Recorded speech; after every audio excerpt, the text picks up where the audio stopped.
Natabla po yung Game 1 ni Daniil Dubov at ni Grandmaster Pragnananda dito po sa ginaganap na FIDE World Cup 2025 sa round number 4. Ngayon, round number 2, another surprising opening prep ang ginawa ni Grandmaster Daniil Dubov. Nanopresa, ang gulo ng laban. Anong nangyari? Aba, puti po dito si Daniil Dubov. Siya po ay tumira ng D4 na sinagot ni Prag ng Knight F6. Tumira po ng Knight F3 na sinagot ng D5, C4, Queen's Gambit na sinagot ng E6 decline. At ito pong si Daniil Dubov, sikat po ito na player sa kanyang opening na Catalan. So nag-G3 po yan madalas Catalan. Tinuro niya pa kay Magnus yan kaya naging second siya ni Magnus. Ginamit ni Magnus sa World Championship laban po kay Nepo. Pero sa pagkakataong ito, tumira po siya ng Knight to C3 lang. So Queen's Gambit decline na 3 knights variation. No? So ang ginawa po ni Prag dyan, nag-Bishop to B4. Aba, ito po yung tinatawag nilang Queen's Gambit decline, Ragusin defense. Yung parang ang approach mo is Nimso, na kung saan Bishop B4 mo nilalagay, pinipin lang po yung kabayo.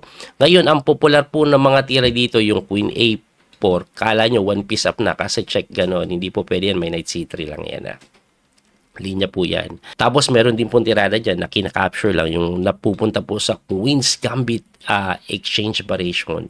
Yan po yung mga popular. Pero ang sinagot po ni Dubov ay popular din na tirang Bishop to G5. Medyo aggressive ito. Bakit po aggressive? Kasi pag nag-Bishop to G5 ka, alam niyo yung purpose po ng Bishop to B4? Para po yan mapin yung knight kasi gusto mo nang i-takes ito. Kasi nga, meron kang B5 na depensa. In case na mag-E3 ka to attack the pawn, mag-B5. Didepensahan po yung pawn. Hindi kasi makapture dahil nakapin. Okay? Kaya medyo aggressive yan. Pero ang tinira po ni Dubov, hindi po yung E3 na makunat. Ang tinira niya po is E4.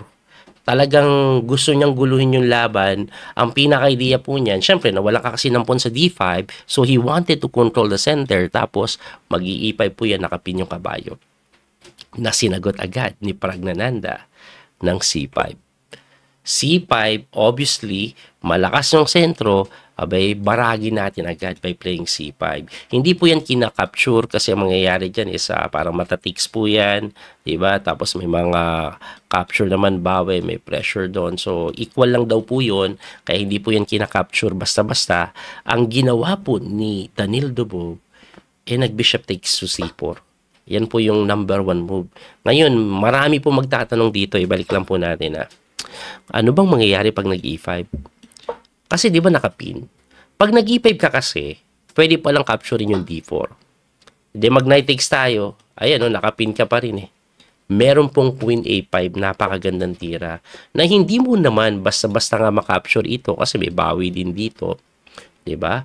At may threat pa dito. Kaya po, hindi ganun ginagamit yan masyado. Ibalik po natin.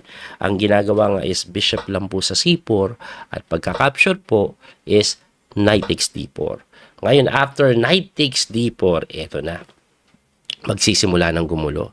Kasi sa unang tingin, parang simple lang naman. Pero meron po kasi dyan bishop takes C3 na tira. Yan po yung main line na sinasagot ng B takes.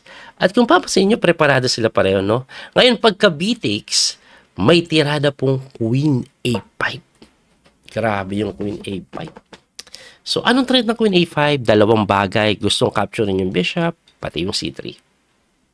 Ang kadalasan tinitira po dito, dalawa Yung isa po, bishop to B5, check. Yung isa naman, capture dito. Siguro ipakita ko bawat tira. Okay? Ang bishop B5 po, kadalasan dyan hinaharang yung bishop At pagkaharang, kinakapture lang po itong F6 bigla.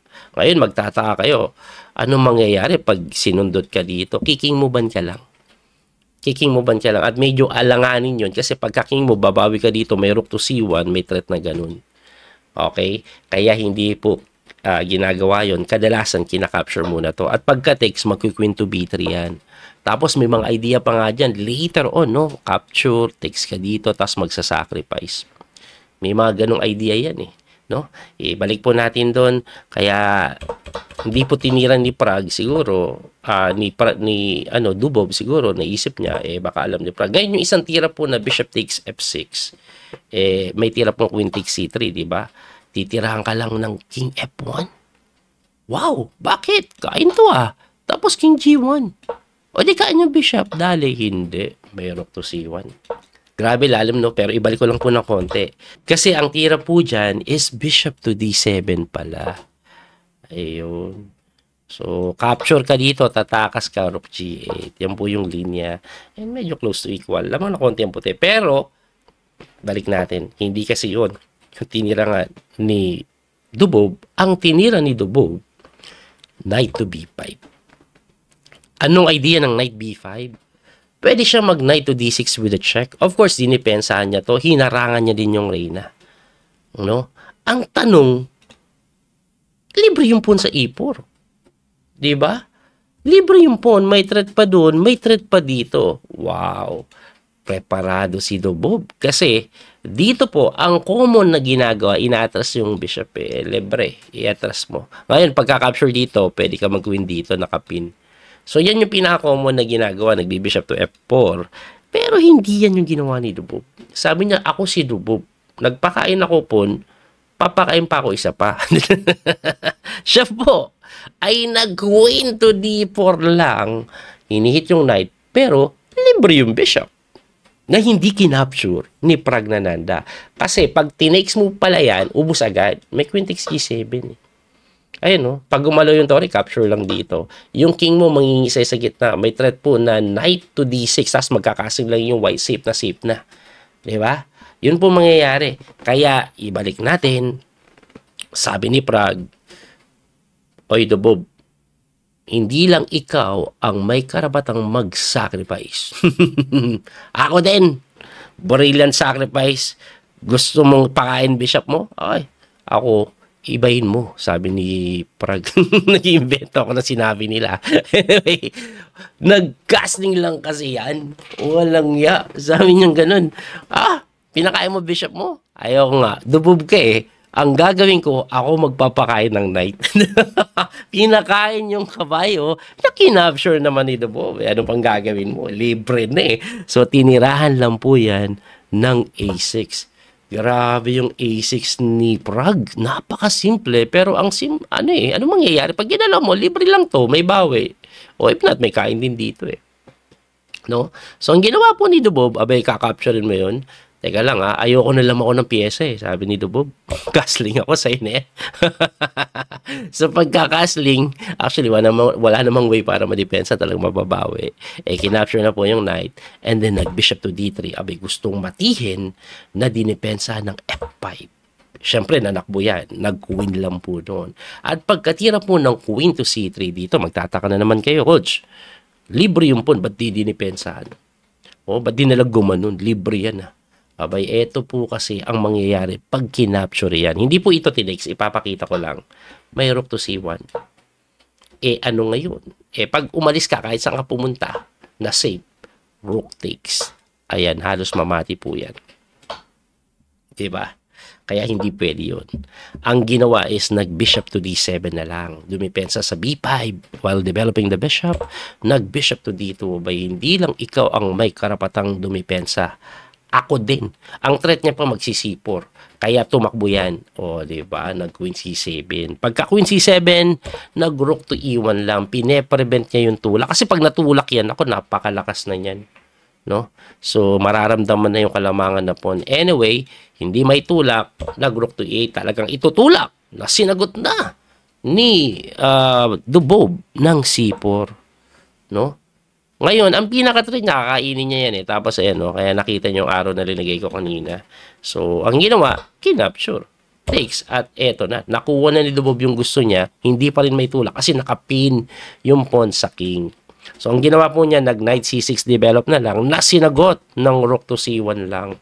Abay, ayaw patalunin basa-basa yung kabayo. Hilagay yung Torres open file na tinirahan ng Queen to D6, umalis para siguro makatalon pa rin yung kabayo na sinagot lang ng Bishop to C3. Ayun, no? Lapit ng araw, eh, no? Ayan, no? Baka may magganyan threat, eh. Ayan, no? Tapos pamatiin. Siyang pamangungulit, eh, no? Anyway, ito pong si Pragnananda tumira po ng Knight to A5. Gusto niyan patayin or tanggalin yung pair of bishop na sinagot lang ni Dubob ng Rook to D1, hitting the Queen na tumakbo sa E7, and then sinalubong ni Dubob ng Rook sacrifice na very equal. Well, ibabalik ko lang po ng konti, no? Bago ko ituloy yung ginawa. Sabi po kasi dito ng engine, mamimaintain daw ni Dubob yung slight advantage. Yes, tama yung narinig nyo. Slight advantage siya po dito kahit 1 pawn down siya. By playing Bishop to D5. Grabe yung Bishop to D5, no? Anong gusto niya mangyari? Gusto niya po ito capture, tapos ito maging pass pawn. Yan lang daw po, Bishop to D5 eh. Let's say mag H6 lang tayo. Anong gagawin? Rook to D3. Aba! Grabe ka simple yung gagawin plano. Pwede din dito. Ay, grabe. Yun daw ang gawin eh. May attacking matindi.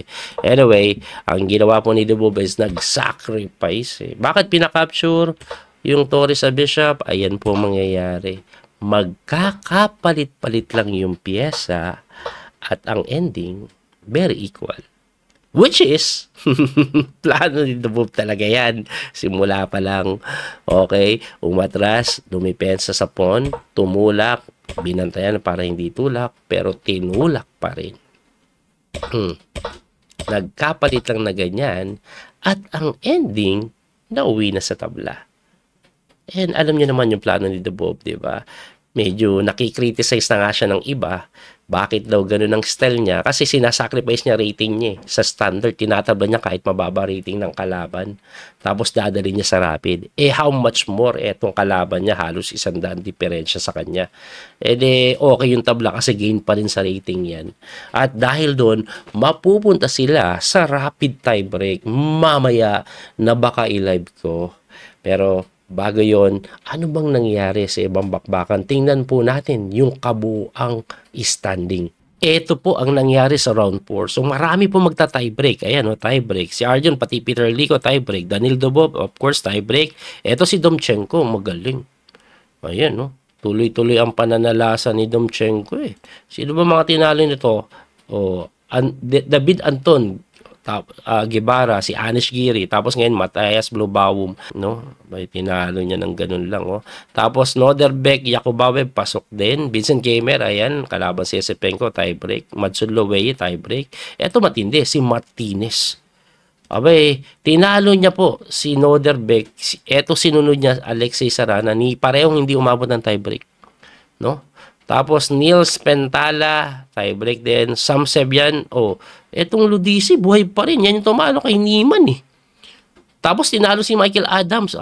Grabe, tiebreak sila ng Sam Sebyan, no? MBL tiebreak. Ito yung Gribdev. Ito yung tumalo kay Daniel Kison round 1. No? Sino bang seeded pinaglag nito? Ba't nandyan pa siya? David Navarra, tinalo niya din, no? Okay, Wonder Liang, Sargishan. Lekwang Lem, laglag si Kartik. Rapport, okay, tiebreak kay Sam. Lebon Aronian, ayan. Maganda laro ni Lebon, no? Baka mag-qualify ito ng candidates, ha. Tinalo niya po si Watatsek. Tapos yung Yang Yi Sindarov, tiebreak. Round 3 na to, nagulat ako, nandiyan pa si Gukesh. Anyway, yan po yung kabuuan. So, marami po tayong aabangan sa tiebreak match. Malamang po, mag-livestream ako mamaya, no? Sa mga laro ni Daniel Dubob. Anyway, abangan nyo po yung mga susunod natin video. Muli ito po yung coach, PD Master Daniel Causo. Maraming salamat po sa inyong suporta. Don't forget to like and share, follow and subscribe. God bless po. Thank you ulit sa support. Bye-bye. That little mouse, 'cause I'm an albatross.